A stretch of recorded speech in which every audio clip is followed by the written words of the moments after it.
Ito po, sister. Sa kapahayagan, napakinggan ho natin mga brothers and sisters in Christ. Nasa oras na ito ay tayo po ay nakapakinig muli, mga kapatid, ng mga kapahayagan. Napakasimple po ng mga pahayag pero punong-puno po ng buhay espiritual. Katulad nga po ng ating pong napakinggan at ngayon po ay bibigyan po natin ng isang karagdagan na kapahayagan that could sanctify us, brothers and sisters in Christ, which is what is Jesus said. Amen? Kung ano at ano sinasabi ng ating Panginoon. At dito nga po mapapansin natin na itong chapter 4 na ito, katulad po yan ng chapter din po ng Matthew na binasa po nila sa Matthew chapter 4 din. Dito sa Luke chapter 4, same thing po ang istorya ng pagkakasulat. Yung pagtukso po ng ating Panginoon, pagtukso ni Satan sa ating Panginoon. Okay? At sinasabi nga po rito ay lead by the Spirit o lead by the Holy Spirit. Yun ang sinasabi po. Dinala po si Kristo ng Espiritu Santo. Saan? Sa wilderness, sa ilang. Amen po ba? At ano yung purpose doon? Para po siya po ay mag-fasting sa 40 days and 40 nights na kung saan ang kanya pong temptation sa loob na yon ng demonyo ay para po masubok ang pagiging anak ng Diyos. Kasi yung makapapansin natin, yung sinasabi niya kung ikaw nga ang anak ng Diyos. Amen po ba? Ibig sabihin, alam ni Satan na si Jesus Christ is anak ng Diyos. Patunayan niya na siya nga ay anak ng Diyos sa pamamagitan ng ano pong inuutos ni Satan kay Jesus Christ. Ano po ba? Ang sabi po doon, iniutos, pag-utusan mo na ang bato, gawin mong tinapay. So makikita natin dito na si Satan po, brothers and sisters in Christ, ay nag-uutos kay Kristo na anak ng Diyos. Gusto niya pong i-overcome po, brothers and sisters, ang ating Panginoon na ayon sa kanyang kapangyarihan.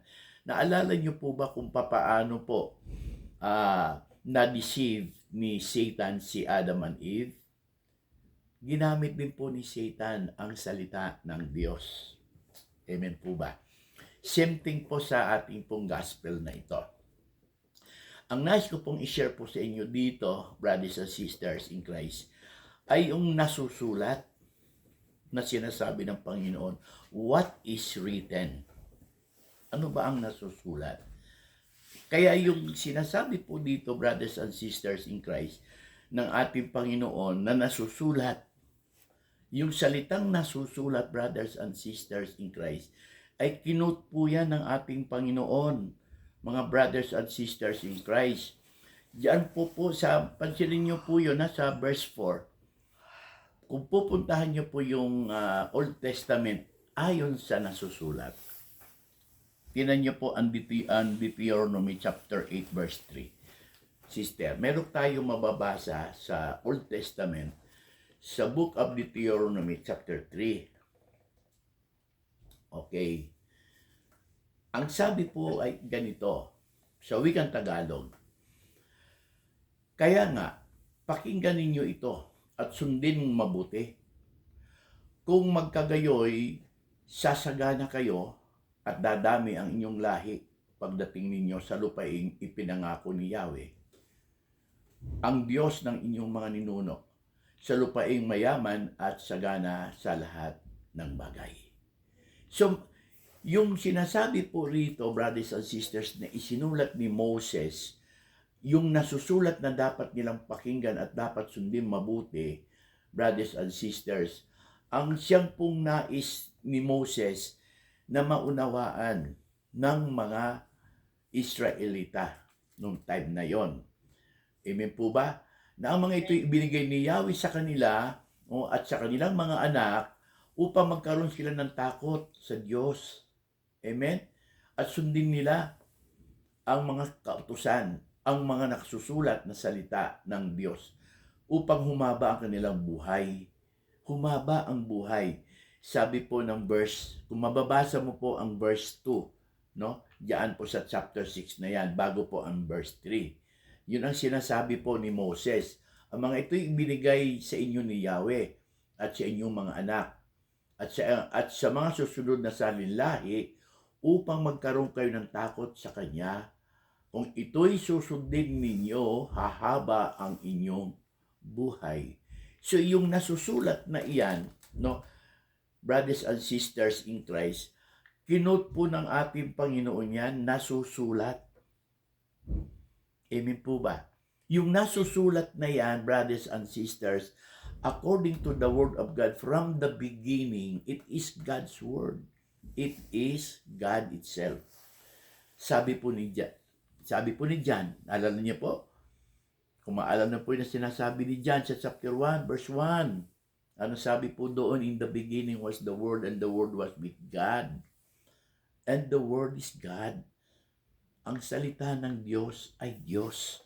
And remember, yung nasusulat na iyon, no, na sinabi po, no, brothers and sisters in Christ, ni Moses sa pagkakasulat niya dito sa Book of Deuteronomy sa chapter 6 po, walang iba kundi si Kristo mismo. Kasi si Kristo po yung salita ng Diyos na kasama ng Diyos. Di po baga? Amen? Pasimula pa lang, yun ang sinasabi ng Diyos eh. Let us made man. Let us, ibig sabihin may kausap. Sinong kausap? Yung salita niya mismo. Parang tayo, may mga pagkakataon. Naranasan mo na ba yun, Sister Lourdes, na minsan nagsasalita ka sa sarili mo? Amen po. Diba? Na-experience mo yan. Diba? Habang may ginagawa ka, sinasabi mo, lutuin ko na kaya ito. O, diba? Ganun yun, diba, Sister? Naranasan mo ba yun? Nakita mo, may ginagawa ka doon sa rep mo. Nung makita mo sa rep mo yung isda, ano kaya? Lutuin ko na kaya ito? Nagsasalita ka, di ba? Amen po. Ganyan po ang ibig sabihin. Kaya itong sinasabi po ng ating Panginoon, brothers and sisters, mula sa nasusulat, ang tinutukoy nun ay walang iba kundi siya mismo. Siya yung nasusulat eh. Kaya even Jesus Christ, sinabi niya po yan eh. Siya'y sumusunod sa kalooban ng Diyos ayon sa nasusulat tungkol sa Kanya. Amen po ba? Yung mga pahayag po yan sa Book of Hebrew. But dito po, binibigyan po natin ng daan kasi ito'y mahalaga po eh sa isang mananampalatayang Kristiyano. Ano yun? Yung kahalagahan ng nasusulat sa Biblia. Kasi nung araw, hindi natin binibigyan ng kahalagahan kung ano ang nasusulat sa Biblia. Di po ba? Kaya ngayon, hindi natin alam na ito yung dahilan kung bakit po maraming Kristiyano po na deceiving by the power of the devil. At alam ng Diyos yan. Alam ng Panginoon yan. Kasi siya'y dumaan po ganyan sa temptation eh. Naiintindihan po ng Panginoong Hesus ang kalalagayan natin na dumadaan tayo dyan sa mga bagay na yan. Mayroon kayong mababasa sa Book of Hebrew. Ang sabi po sa Book of Hebrew sa chapter 4 verse 15, tinan natin po sa nasusulat. Okay. Sinong gustong bumasa po sa English? Sa Hebrew chapter 4 verse 15. Tinan niyo po, mahal kong kapatid. For we do not have a high priest who unable to empathize with our weaknesses, but we have one who has been tempted in every way, just as we are, yet he did not sin. Ayun. So, maliwanag po, no? Sabi po niyan, ang ating pinakapunong paring ito na nakakaunawa sa ating mga kahinaan, sapagkat tulad natin, tinukso siya sa lahat ng paraan. Amen? Subalit kailanman hindi siya nagkasala. So alam ng Panginoon ang kahinaan natin. Alam niya na matutukso tayo. Pero dapat natin mag-isip na kahit ano pa ang tukson dumating sa atin, iwasan natin na magkasala. Kung paano si Kristo. Bagamat tinukso, hindi siya nagkasala. Hello? Dapat po, ganun din po yon, brothers and sisters, sa atin ngayon. Bakit po? Kaya mahalaga po yung salita ng Diyos na nasusulat na magbukas ng ating kamalayang espiritual na sinasabi nga ng Panginoon sa ating panahon na napakahalaga po sa atin sapagkat wala namang perpekto sa atin lahat. Bunga ng ating kahinaan, magkakasala tayo. Amen po ba? Amen. Pero may sinasabi ang Panginoon sa kanyang mga alagad dahil alam ni Kristo ang kahinaan ng kanyang mga alagad na darating din sila sa ganyan temptation. Sabi po ng Panginoon sa John chapter 15 verse 3. Ano sinasabi po doon? Sister? John chapter 15 verse 3? John 15 verse 3. Opo. You are already clean because of the word I have spoken to you. Oh, you have already cleaned by the word that I have spoken to you. Di po ba? Kayo'y nililinis ko na. Ano? Brothers and sisters in Christ. Hindi sinasabing lilinisin pa lang, kundi nililinis. Present po yan. Nililinis tayo ng salita ng Diyos. Kaya sinasabi ko ang kahalagahan ng nasusulat na salita ng Diyos sa buhay natin dahil nagkakasala tayo. Natutukso tayo ng kaaway eh. So nagkakasala tayo bunga ng ating kahinaan. Pero may salita ng Diyos na naglilinis po sa atin. Kaya alam ng Panginoon yan eh. Kaya nga mapalad ang mga tao na nakakasumpong ng salita ng Diyos na hindi pa nila lubusang nauunawaan ang kahalagahan ng nasusulat na salita ng Diyos na dapat mapakinggan. Hello? Amen. Hindi po ba? Kasi ang totoo nun, pag ang isang Kristiyano, naging bukas siya sa salita ng Diyos kung ano ang nasusulat na ito, na salita ng Diyos, na may kapangyarihang espiritual upang linisin ang ating karumihan, upang buksan ang ating kamalayan, katulad ng sinasabi ng Panginoon, Hesukristo, di po ba? Doon po sa John chapter 14, madalas natin dinadaanan yan kasi importante talaga yan na mag-sink, no? Sa puso't isipan ng tao bilang isang Kristiyanong mananampalataya. Anong sinasabi po doon, kapatid, sa John 14 verse 26? Okay. But the advocate, the Holy Spirit, whom the Father will send in my name, we will teach you all things and will remind you everything I've said to you. Amen. Amen. Amen po. Yun ang sabi niya, the advocate. Yung patnubay na susuguin ng Ama ang Espiritu Santo sa pangalan ko, nasa sa inyo, sa atin, kumbaga sinasabi niya, amen po ba? Na siyang magtuturo sa inyo, magpapaalala ng lahat sinabi ko. Kaya kung naiintindihan lamang ng isang Kristiyano ang kahalagahan ng nasusulat sa Bibliang ito na salita ng Diyos, mga kapatid, maniwala po kayo. Igagahid po kayo, tutulungan kayo, tuturuan tayo, papaalalahanan tayo. Kasi we are subject because we are now the Son of God. As also Son of God, we are subject for temptation. Amen. Without knowing the Word of God, what is written, kapatid, hindi ka madideceive. Kaya sa panahon natin, yan, maraming Kristiyano na deceiving eh. Maraming Kristiyano po na defeated. Di po ba? Mga talunan. Bakit po? Bakit sinabing talunan? Kasi yung pagiging talunan, brothers and sisters, yung po yung na-deceive, nananatili po siya sa ganung kalalagayan. Sample, bigyan ko kayo ng isang konting halimbawa. Halimbawa po, may tao na gumawa ng isang masamang balita o chismis laban sa iyo at nagalit ka. O may isang taong gumawa ng hindi maganda sa iyo at nagalit ka. Normal yun, magagalit ka eh. Tao ka, di ba? May kahinaan ka nga, alam nga ng Panginoon, sabi po doon eh. No? Nauunawaan ni Kristo ang kahinaan natin bilang siya po ay dumaan din. So anong sabi po?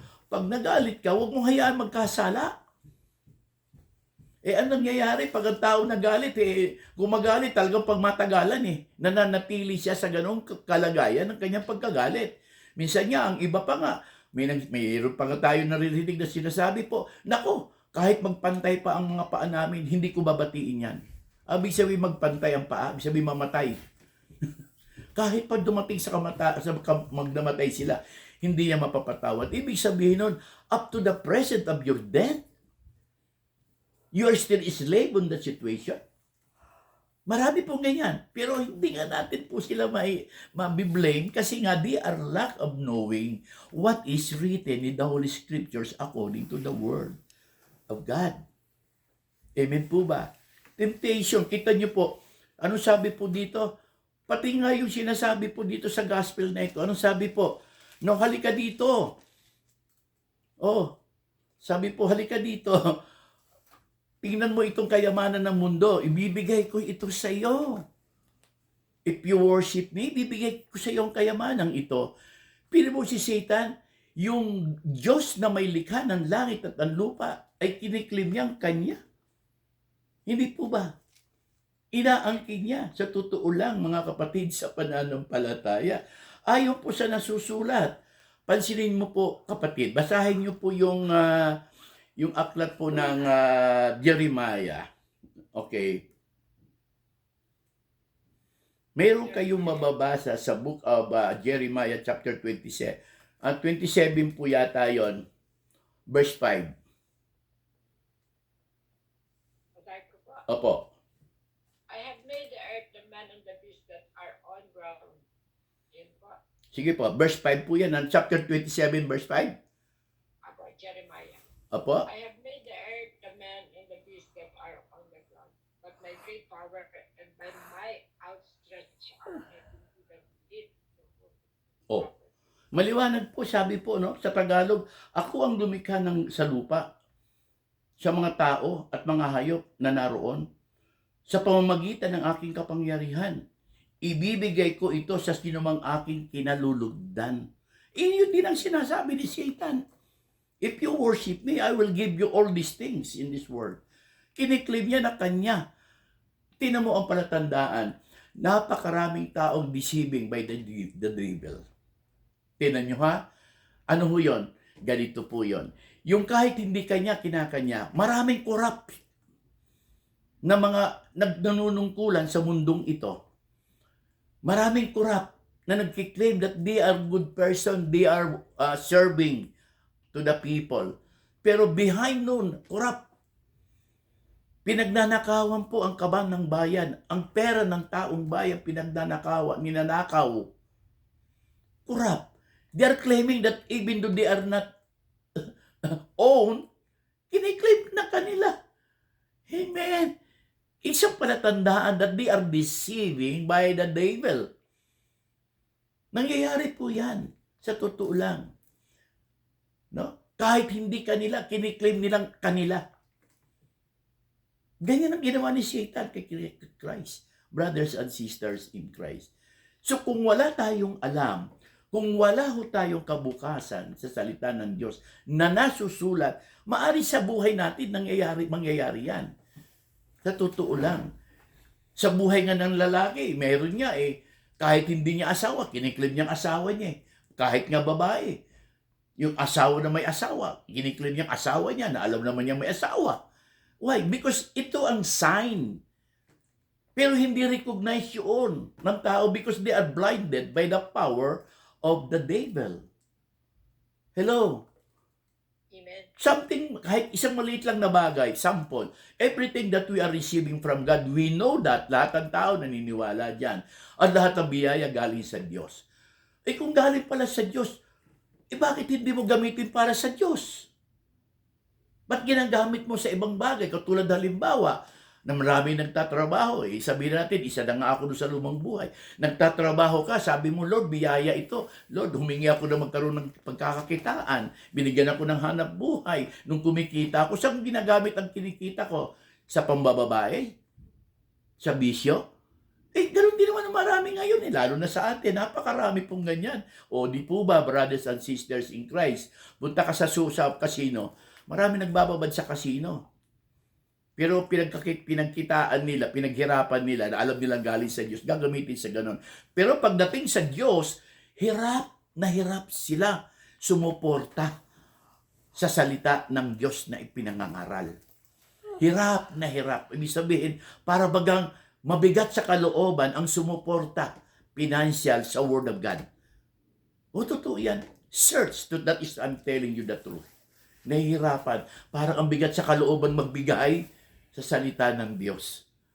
Amen po ba? Hello? Kung bukas ang kanilang spiritual tungkol sa bagay na ito, no? Kapatid, hindi sila mahihirapan. Bakit po? Kasi nabuksan sila ng salita ng Diyos. Katulad halimbawa ng nasusulat na ito, maaring hindi napakinggan ng iba or napakinggan man, na-ignore lang nila yan. O puntahan natin ang letter ni Paul. Letter ni Paul. Tinan niyo po, letter ni Paul to the Galatians sa chapter 6 po. Verse 6 po, the following verses. Sige po, nabasa.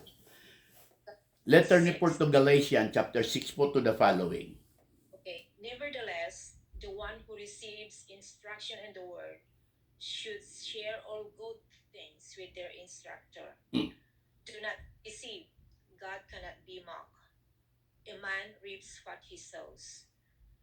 Whoever sows to please their flesh from the flesh will reap destruction.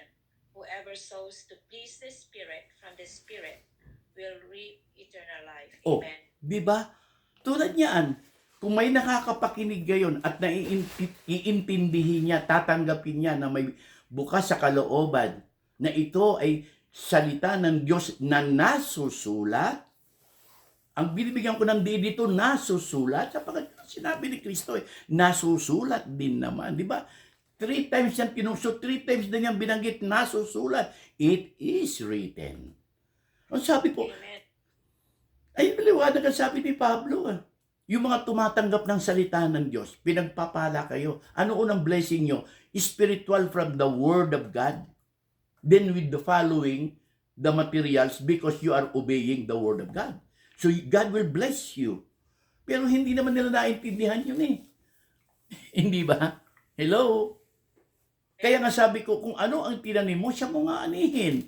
Kung ang itinatanim mo sa pagbibigay ay para lamang ibalik sa iyo din sa material na bagay, kapatid, deceiving ka. Deceiving tayo nun. Ang hahantungan mo, kamatayan, hindi eternal life. Kasi kung ang pagbibigay mo is a matter of spiritual because you believe that you are receiving the teaching of what is written in the Holy Scripture according to the Word of God, you will receive the Spirit that could bring you to eternal life. Maliwanag ang sinasabi ng Biblia. Maliwanag siguro ang binasa mo, mahal kong kapatid. Pero sa lahat na nakikinig ngayon, naku po, sa totoo lang, dalawang klase lang. Maaari matanggap niya yung sinasabi natin mula sa salitang ng Diyos na nasusulat, maaari namang hindi. Amen po, mga kapatid sa pananampalataya. Hello? Amen po ba? And even the word of God, ginamit po ni Satan kay Christ. Sabi niya, akat ka dito, magpatihulog ka. Hindi ka iingatan ka. Gumamit din po si Satan Sabi niya, it is also written. Nasusulat din. Aalalayan ka ng mga angel, hindi masusugatan ng mga paa mo sa stone. Hindi ba nandun yung sa Salmo? Amen? Ginamitan ng Salmo si Christ. Meaning, si Satan gumagamit ng Word of God to tempt you. So, kung wala kang understanding sa Word of God, wala tayong pagkaunawa, madidisig ka. Ganyan ang nangyayari. Yun ang sinakwento po ni Sister kanina, ni Sister Olive. Maraming nangangaral using the Word of God, pero in behind, dinidisip ka lang pala noon, kapatid, sa totoo lang. Para makumbins ka niya sa kung ano yung kanya, magkaroon ka ng pagkilala, paghanga, paniniwala sa kanya. But nasa likod talaga noon, hindi po spiritual yung tinutukoy niya para sa spiritual purpose mo. Pwede kang ma-deceive at nangyayari po yan up to the present time. Hindi po ba mga kapatid sa pala? Yan sinasabi ni Sister Olive kanina. Amen po ba? And even Jesus Christ, sinabi niya po, beware. Ingat, kasi marami darating in my name. They will also perform miracles in my name. But they are false prophet. Hindi po ba? Sinabi ni Kristo yan. Dinadaanan natin yan. Amen po ba? Kaya mag-iingat. So, ibig sabihin, kapatid, bilang isang Kristiyano, let us learn what is written in the Holy Scriptures according to the Word of God. Mag-aral tayo. Makinig tayo kung ano ang salita ng Diyos na nasusulat para pagdating ng temptation, Hindi tayo magkasala katulad ni Christ. In-example ko nga lang isang kadalasan nangyayari sa buhay ng tao eh. Pag ginawan ka ng masama, magagalit ka. Pag nagalit ka, gusto mo ang galit mo panghabang panahon, slave ka na nun, kapatid. Pwede kang magalit, pero huwag mong hayaan na magkasala ka. Amen. Yun ang ibig sabihin. Kaya mahalaga po talaga ang mabuting balita na nagmumula sa salita ng Diyos na nasusulat, mga kapatid, sa Panginoon. Naway loobin ang pagpapalang ito ay patuloy ni Kristo sundan ng tanda't himala. Sapagkat naniniwala tayo, what is sabi ni sister? Sabi ni sister, di po ba? Anong sabi po doon ng ating Panginoon? Mula pa sa lumang tipan, doon sa pahayag ni Propeta Isaiah, the proclamation of Prophet Isaiah is come from God's Word. Hindi po ba? Isaiah 55 verse 11. At kinuha ni Kristo yan sa panahon ng pagiging tao niya bilang salita ng Diyos. Heaven and earth will pass away, but my word never and will remain. Hindi ba maliwanag po yun? At sa Isaiah, whatever word that comes from the mouth of God, it will not return void, but it will fulfill. Because that is my will. Sabi po ng Diyos na ibinigay ang kapahayagan kay Prophet Isaiah at isinulat ni Prophet Isaiah sa chapter 55 verse 11. Kaya mga kapatid sa pananampalataya, pagpalain po tayo ng ating Panginoon sa mga bagay na nasusulat na ating ngayong pinagsasaluhan, that empowering the spiritual truth, the sanctification of God's Word as His Spirit and truth. You must know the truth because the truth will set us free. Amen po. Back to you po, mga sister.